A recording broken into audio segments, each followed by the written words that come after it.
Okay, we've parked up the car, we've got changed, we've got a gear on, and we are good to go. And we're just going to cut across a couple of fields, and we're going to make our way to our secret wood.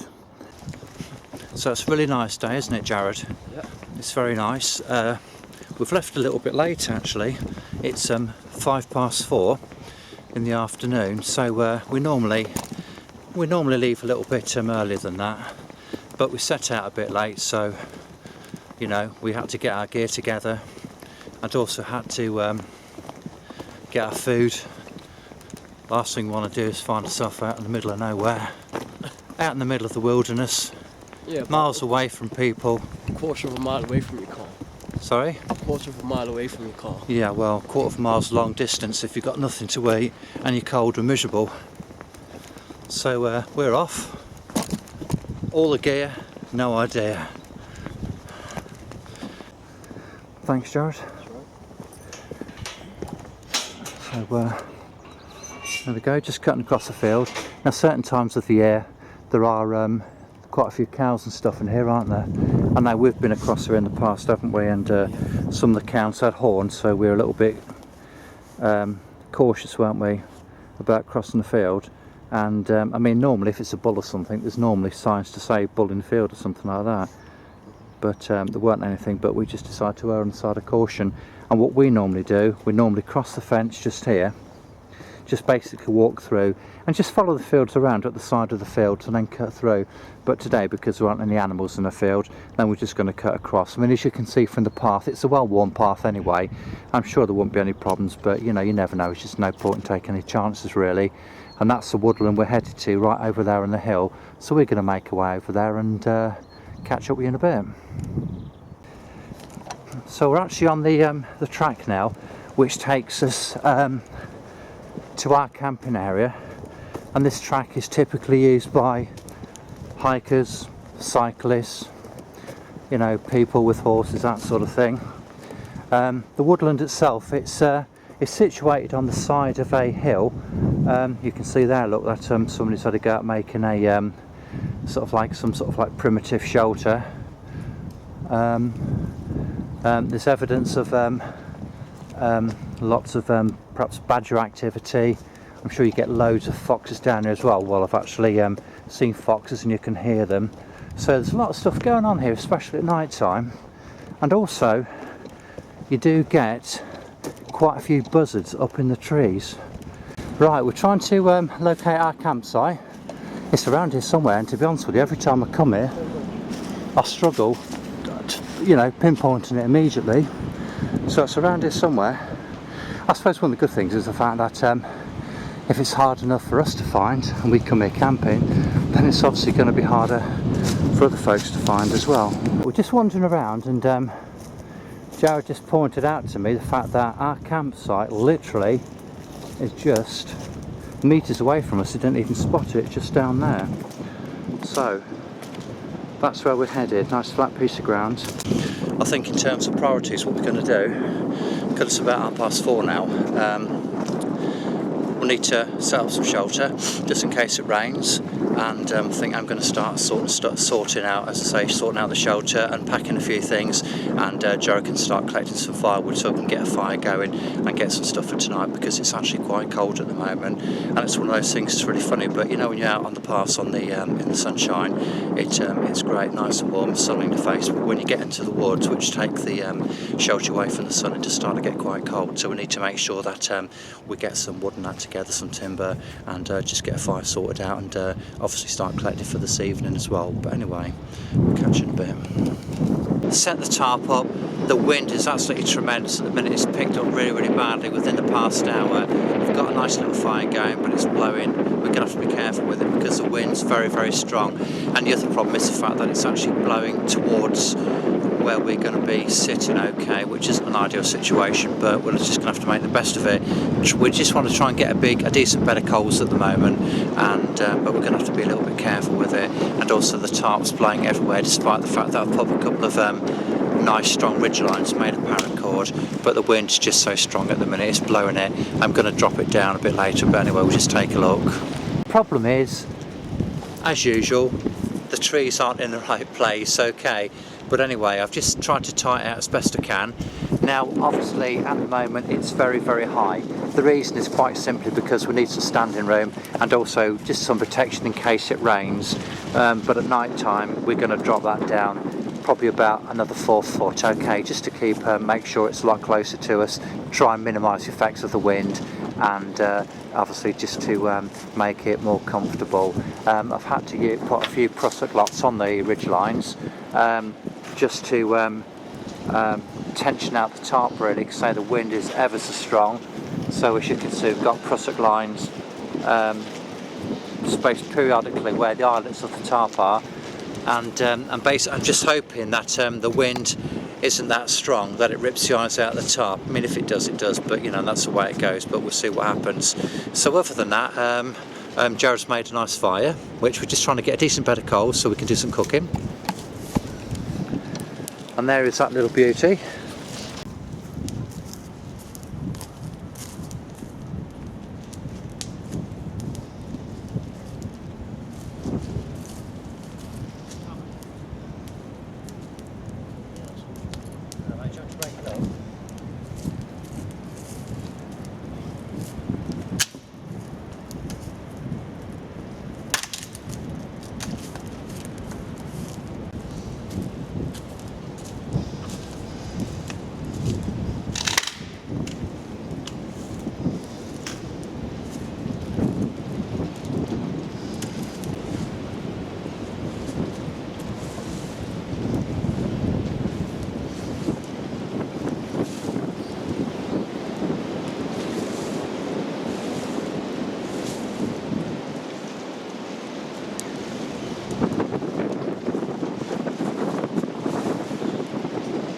Yeah, just clearing the area for tonight. And this is where we're going to be sleeping. They've dug out quite nicely, flattened down. Sure, luxury. The last time I was here, we walked quite a long time on this one here. I dug it out so it was nice and even. Yeah, we spent quite a bit of time on this, so we did. It should be very comfortable for you tonight. Sure, sure.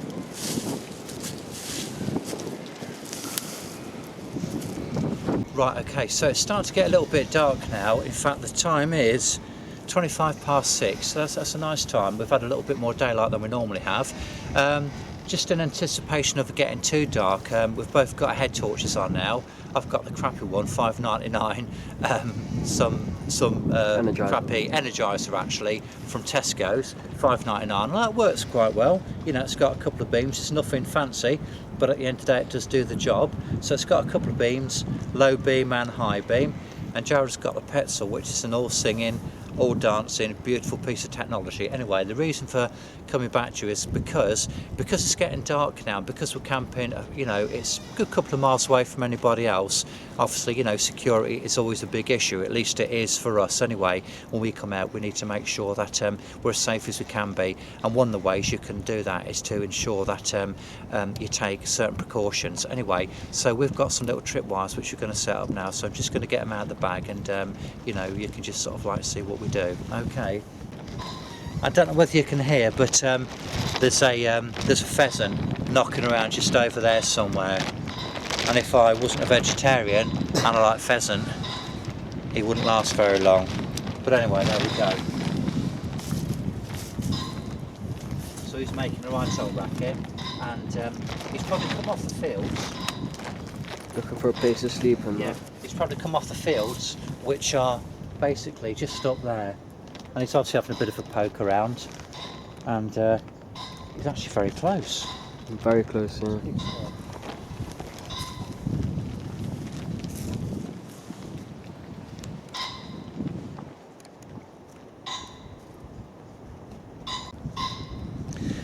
This is where we keep our perimeter, and basically what it is just a couple of, in fact I've got quite a few, I need to make up a few more, but they're called handbag alarms, and what I've done basically, they have a I attach them to with paracord to the tree, and then I've got a load of fishing line on the other side. If you pull out this little black plastic tab here, and what happens if anybody pulls, or walks through the wire or trips over it, it sets off an alarm, and it's about 100 decibels, so it's really loud. And basically it works similar to this. So this end is going to be around the tree. You detach this little plastic bit here, and if somebody walks through the line, what happens is they pull out the pin. Okay, so you know that's about 100 decibels. That is loud, and during the night, I mean, there's no way anybody's going to miss that. So hopefully it should deter anybody from poking around. Anyway, we're going to set these up now, and they're really fantastic. So it's about 1.5 inches long. They're really quite small, and I must say, you've got some fishing line. You won't be able to see that, and but yeah, absolutely fantastic. So we're going to set these up now, and probably about 20 metres away from the camp, and obviously, as I say, that'll be hopefully a very good deterrent, and an early warning system just in case anybody comes poking around during the night when we're at our most vulnerable, i.e. when we're sleeping. Go on then, matey.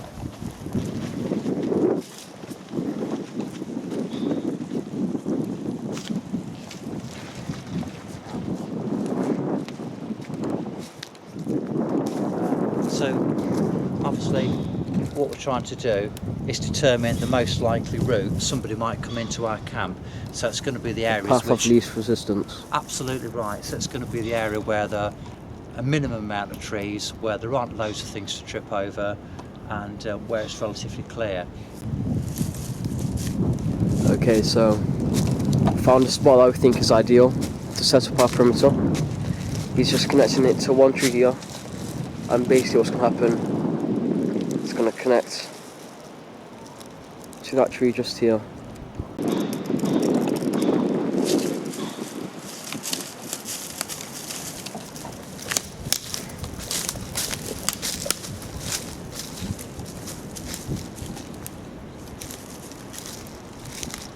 You won't be able to see it, Let's have a look. but it comes from down up there all the way So let's have a... to down. So if we'll go around this one here, which is a bit thinner.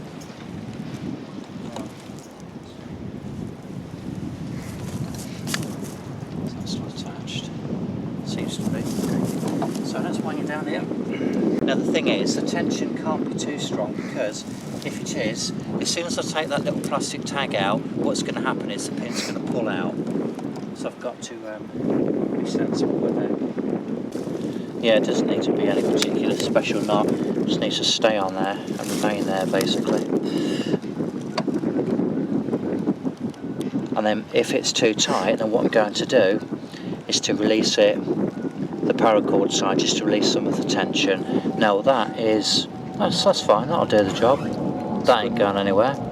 Now the thing is, you can see, I mean, if you've got a torch, I mean, obviously there's a little bit of a glimmer in that, you can see that. However, if you're walking through the woods, there's absolutely no way on earth are you actually going to see that. That is absolutely bloody perfect.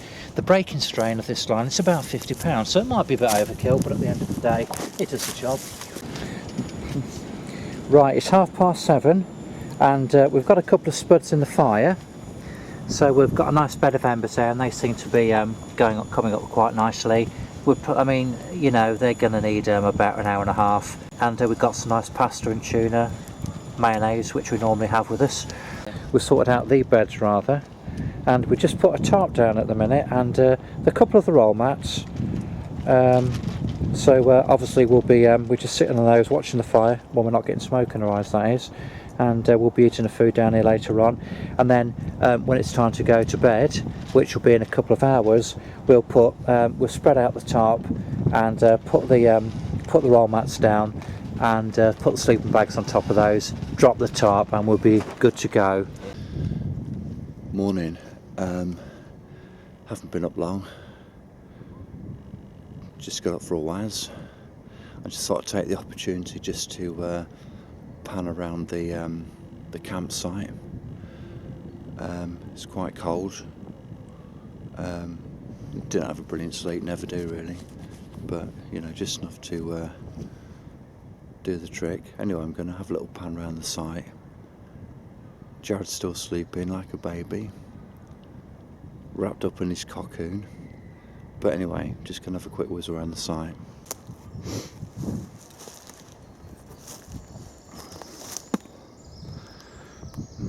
I mean, as you can see, it's very low profile. It's very well concealed. Just going to walk back now. Try not to break my neck and trip over all this deadfall. So it's really nice and concealed. Got a camo tarp.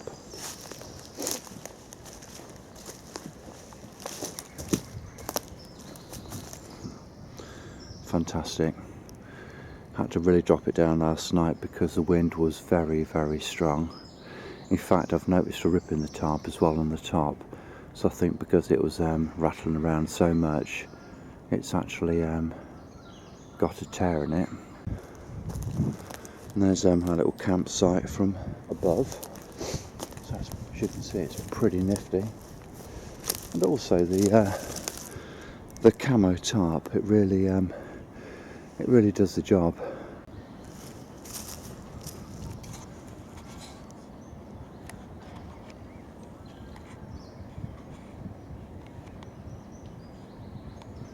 Lovely job, Lee. Anyway, here's another view. Okay, so that's pretty nifty.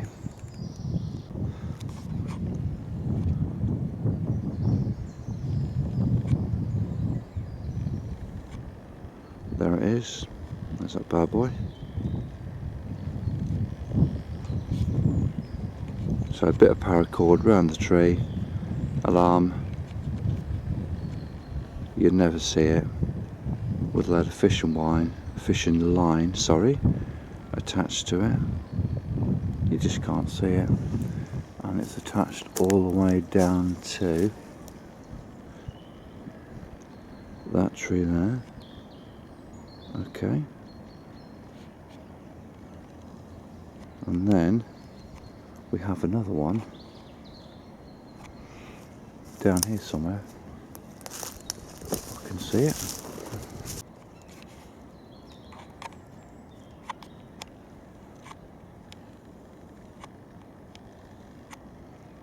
That little beauty there.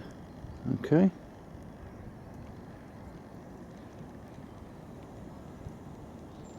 And that goes all the way from there to just down to this tree here.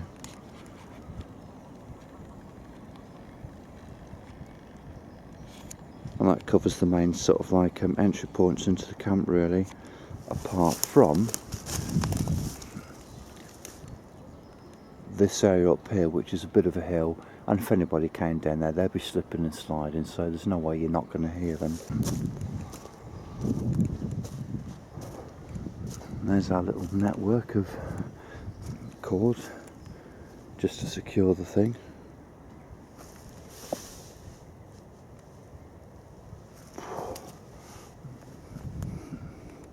And it worked very well. Obviously that tree was in the way, but no problem. We got around that. And just some little toggles on the tarp, just to make it easier to detach when we start packing up. And I'm just going to raise the tarp now, just so I can sit down because it's very low, and put a brew on. Looking forward to a nice cup of tea. That'll be absolutely fantastic. And then when Jared wakes up, we'll put the old frying pan on the little stove we've got, a little butane stove, and we'll have some sausage cobs.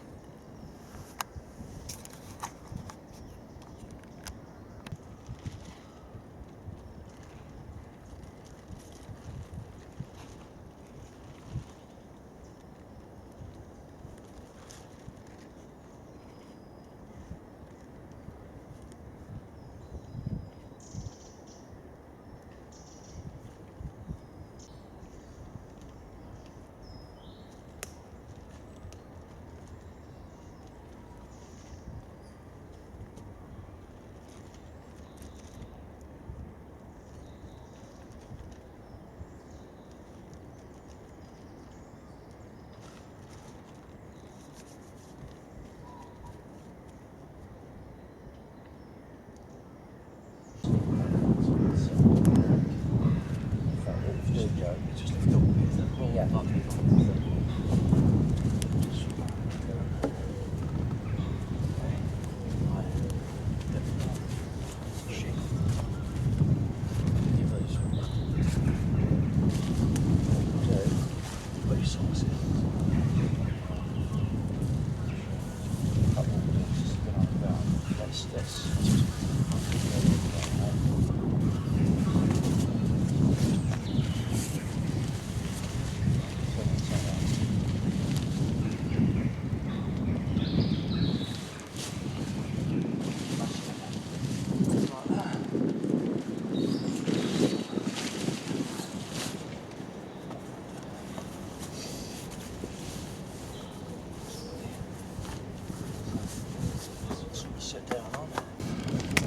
Okay. Very well, thanks. How was your sleep?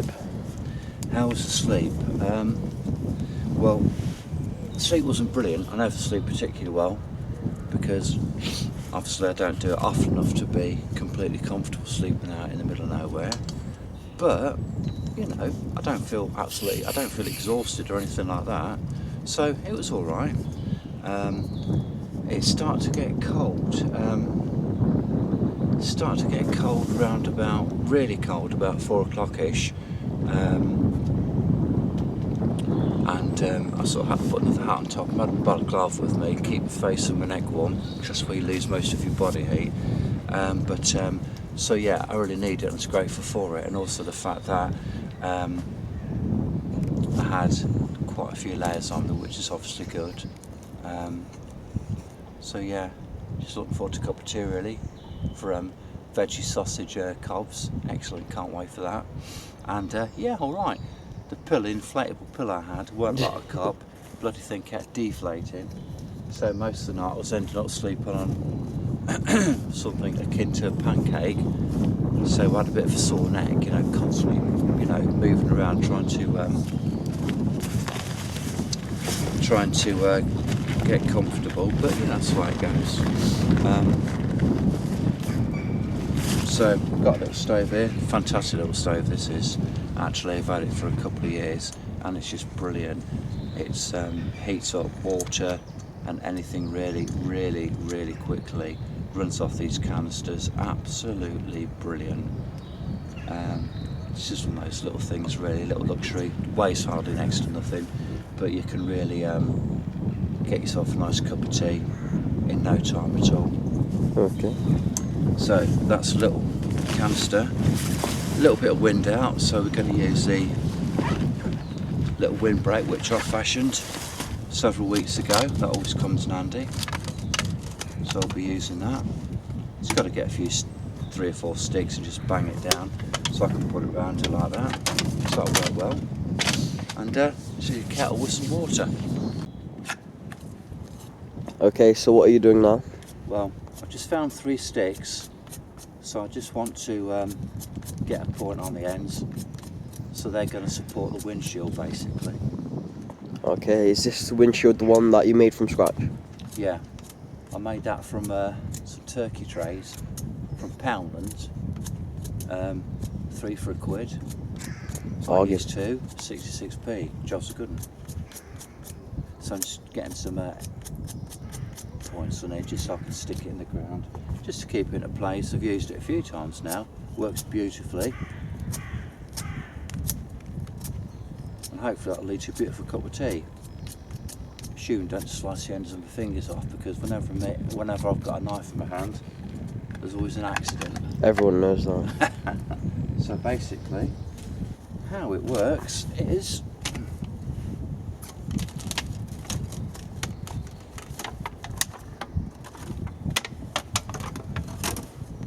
one stick down here, so it just protects it from the wind, like that.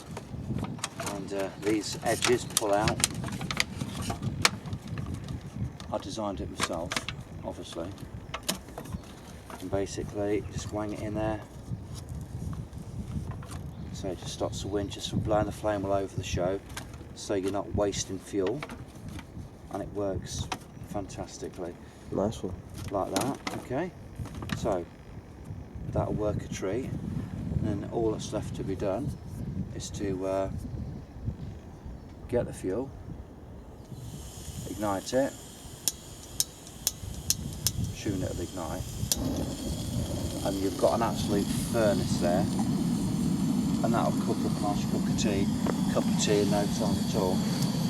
And so this windshield works absolutely perfectly, and it costs next to nothing. It weighs nothing, so you know, if you're hiking, backpacking, whatever, you know, you can just chuck it in there. You know, it's actually going to, you know, work a treat. It took me about 45 minutes to make, something like that. It's all right. So yeah, just need to got my mug over there, hanging from a little branch. Need to get me get a wank of tea bag in there. Be well away. Jared, first cup of tea of the morning. Yeah. Okay, you've been up for about, I don't know, half an hour, 45 minutes. Yeah? Yeah. You okay? Yeah, I'm alright, thanks. Thoughts? Didn't get much sleep last night. For a couple of reasons. Like the wind made the trees quite loud, and also you're snoring. What's up with my snoring? Oh gosh, it was like. It sounded like something out of Jurassic Park. And then also my leg went dead a couple of times because there was some bumps on the floor. Was there? Yeah. Okay. So I had to move that around a bit. How'd your sleeping bag fare then? Any That was good? nice and warm for us. Was it? Good, good. Nice and warm. So we've got a roll sauce, and we've had this for a while, haven't we, Jared? And it's seen a bit of action, hasn't it? Still works quite well, doesn't it? And the containers we use, we have the oil in these. We have milk, brown sauce, but they're from Poundland, and you get 3 for £1. And absolutely brilliant. Sure, we keep the same containers for the oil.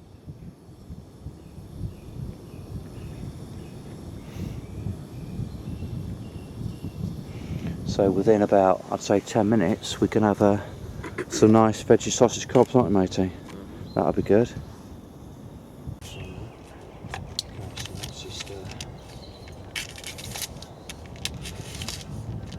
Got a bit of dirt on. That's all right, mate.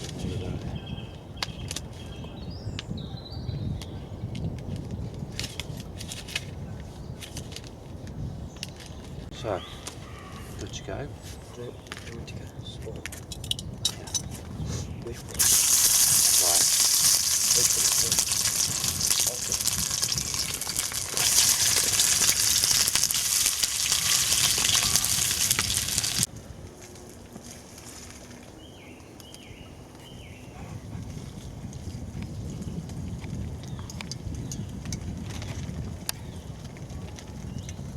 Right. So the sausages are cooked and out of the pan. Just being sorted now. Obviously got all the grease off with some Kitchen roll. paper towel, haven't we? Kitchen roll, yeah. Gotta put a nice amount of ketchup on there. Yeah. Compliments of Weatherspoons. On the house. Absolutely right. You eating that already? Bloody hell. So you've got ketchup on yours, brown sauce on mine. Fantastic. Food always tastes so much better outside, doesn't it? Fantastic. Lovely. So, last brew of the day then.